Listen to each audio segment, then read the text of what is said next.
शेतकरी मित्रांनो नमस्कार।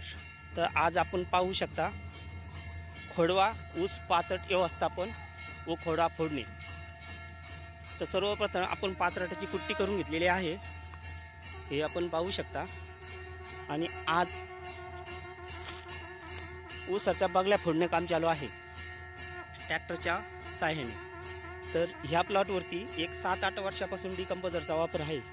तर ह्या जमिनीचा सेंद्रिय कर्ब जवळपास 2% आसपास आहे। गेल्या 3 वर्षापूर्वी आपण सेंद्रिय कर्ब चेक केलं तेव्हा 1.25% सेंद्रिय कर्ब होता। तर मग ह्या 2 वर्षामध्ये जेव्हा आपण माती परीक्षण केलेलं नाही तरी माझी निश्चित खात्री आहे की 2%च्या पुढे सेंद्रिय कर्ब असेलच।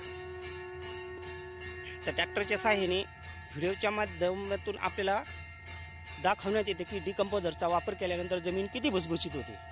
तर जाड जमीन असल्यामुळे पुढे ढेकळं वगैरे अजिबात नाही आणि खोडवा एकदम सुंदररित्या असा फुटल्या जात आहे।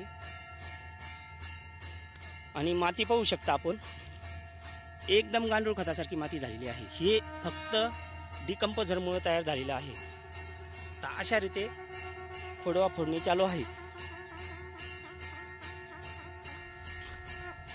आपण बघू शकता पूर्णपणे पाचट हे माती आड होते।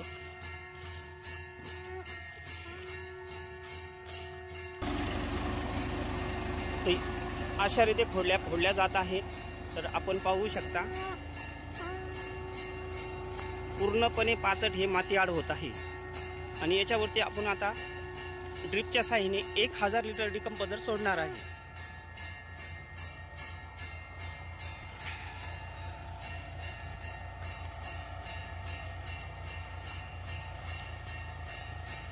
आणि शेतकरी मित्रांनो, आपल्याला जमिनीचा सेंद्रिय कर्ब वाढायचा असेल तर पाचट व्यवस्थापन आणि अतिरासायनिकचा पूर्णपणे खर्च कमी करून जास्तीत जास्त उत्पादन कसं घेता येईल हे नियोजन आपण सर्वांनी निश्चित करावे।